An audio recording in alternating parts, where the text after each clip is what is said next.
नमस्कार प्यारे विद्यार्थियों, DAV mobile public school Hindi कक्षा में आपका स्वागत है।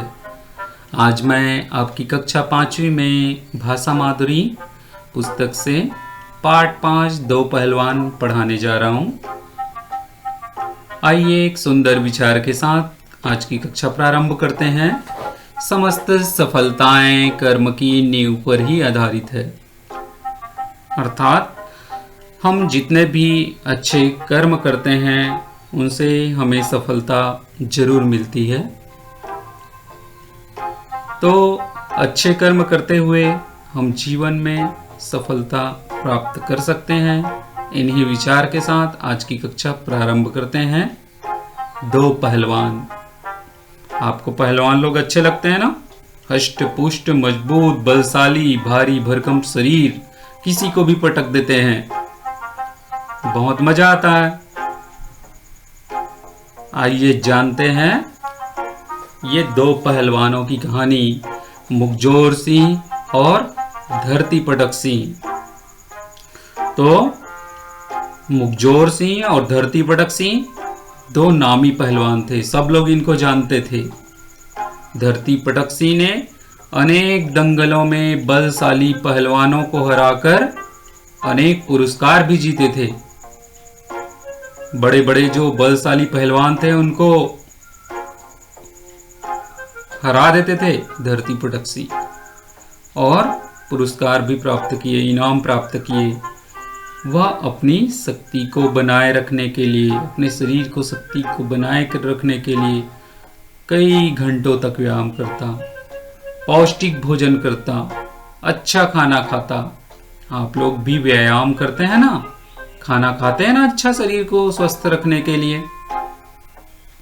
उसका भोजन सामान्य व्यक्ति द्वारा खाए जाने वाले भोजन से बहुत अधिक होता था।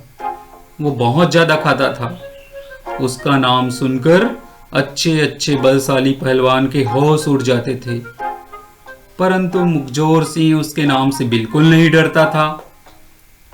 मुखजोर सिंह को कभी किसी ने कुश्ती में तो लड़ते हुए नहीं देखा था, परंतु उनकी प्रशंसा चारों ओर होती थी, सब लोग उनकी बड़ाई करते थे। धरती पटक सिंह के दिल में मुखजोर सिंह को पटकने का बहुत बड़ा अरमान था। धरती पटक सिंह सोचा कि ये मुखजोर सिंह को तो मैं पटकूंगा ही। मुखजोर सिंह फिर कहता धरती पटक सिंह को उसने कई बार पटका है, वह उसके नाम से ही डरता है। मुखजोर सिंह का नाम सुनते ही धरती पटक सिंह डरने लगता है, ऐसा मुखजोर सिंह कहने लगते हैं। उसकी डींग और सेखी भरी बातें सुन सुनकर एक दिन धरती पटक सिंह कुश्ती लड़ने के लिए उसके घर की ओर चल पड़ा। अब तो मैं बताता हूं, अब मैं दिखाता हूं ये मुखजोर सिंह कितना डींगे हाँकता है, कितना सेखी मारता है, उनको बताना है। ऐसा सोच के कुश्ती लड़ने के लिए चल पड़ा। कौन? धरती पटक सिंह चल पड़ा। चलते चलते रास्ते में वह एक ढाबे पे रुका और रुककर खाना खाया। उस ढाबे में जितना आटा था सब एक बार में खा गया। उनसे रोटी बनाई, सब खत्म उस ढाबे से। आप इतना खा ले हुए? नहीं ना। फिर उसने एक तालाब पर पानी पिया, तालाब का पानी पी लिया। तालाब में बहुत कम पानी बचा। पेट भरने के बाद उसने ढकाल ली और तालाब के किनारे ही लेट गया धरती पटक सिंह। फिर क्या हुआ? पेट भरने के बाद उसने ढकाल ली और तालाब के किनारे लेटते ही उसको गहरी नींद आ गई। उस तालाब पर प्रतिदिन एक हाथी पानी पीने के लिए आता था। उस दिन तालाब में पानी कम देखकर बहुत क्रोधित हो गया, हाथी क्रोधित हो गया। वहां एक आदमी को सोता देखकर वह गुस्से से चिंघाड़ा, धरती पटकसी की आंख खुली। फिर वह तुरंत उठा और हाथी की सूंड को बगल में दबाया और मुखजोर सिंह के घर की ओर चल पड़ा। इतना शक्तिशाली कि हाथी के सूंड को दबाकर वह आगे बढ़ता गया। बड़ी मजेदार है ना कहानी? कितना शक्तिशाली था धरती पटक सिंह। मुखजोर सिंह के घर के सामने पहुंचा और जोर से चिल्लाया, मुखजोर सिंह, मेरे डर से कहां छिपा है? हिम्मत है तो सामने आ और मुकाबला कर, नहीं तो मेरे से पांव छूकर क्षमा मांग ले। ऐसे गुस्से से धरती पटक सिंह चिल्लाने लगते हैं। मुखजोर सिंह ने धरती पटक सिंह की आवाज सुनी तो वह डर के कारण पिछले दरवाजे से भाग गया। उसके जाने के बाद उसकी पत्नी ऊंचे स्वर में घर से कहती है, वे घर पर नहीं है, पहाड़ धकेलने बाहर गए हैं। ओहो, मतलब पहाड़ को धकेलेगा।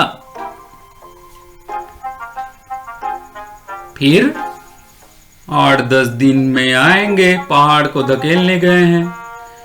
यह सुनकर धरती पटक सिंह ने हाथी जो लाया था उसको उठाया और उसके आंगन में फेंकते हुए कहा, अपने पति से कहना कि मैं उसकी शक्ति देखना चाहता हूं। आंगन में गिरे हाथी को देखकर घर में जो मौजूद मुखजोर सिंह की पत्नी और उनका बेटा था वो दोनों घबरा गए। इतना शक्तिशाली है धरती पटक सिंह कि हाथी को उठा के हमारे आंगन में फेंक रहा है। परंतु मुखजोर सिंह का बेटा तो बड़ा बुद्धिमान था। आप लोग भी बुद्धिमान हो ना? वह अपने को संभालते हुए ऊंचे स्वर में बोला, मां, ये पागल आदमी कौन है? इसने हमारे आंगन में चूहा फेंका। क्यों फेंका है बताओ जरा। इस चूहे का मैं क्या करूं?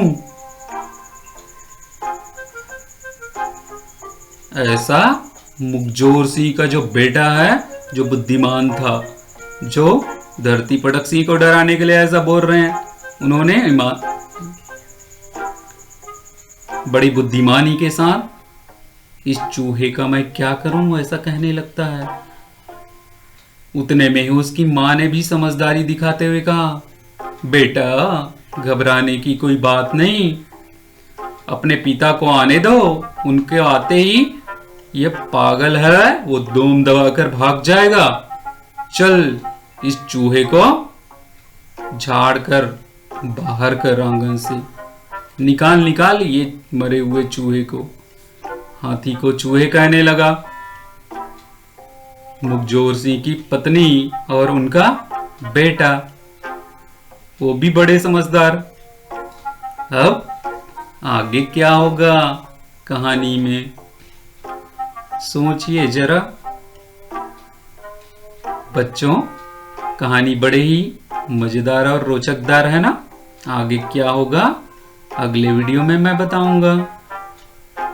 तब तक के लिए आप अपनी अभ्यास पुस्तिका निकालेंगे और इन प्रश्नों के उत्तर प्रश्न लिखकर उत्तर भी लिखेंगे। पहला, पाठ में आए अनुस्वार और अनुनासिक लगे जो शब्द है उनको लिखना है। मुखजोर सिंह अपने घर से क्यों भाग गया, अभी कहानी सुने उसके आधार पर लिखेंगे।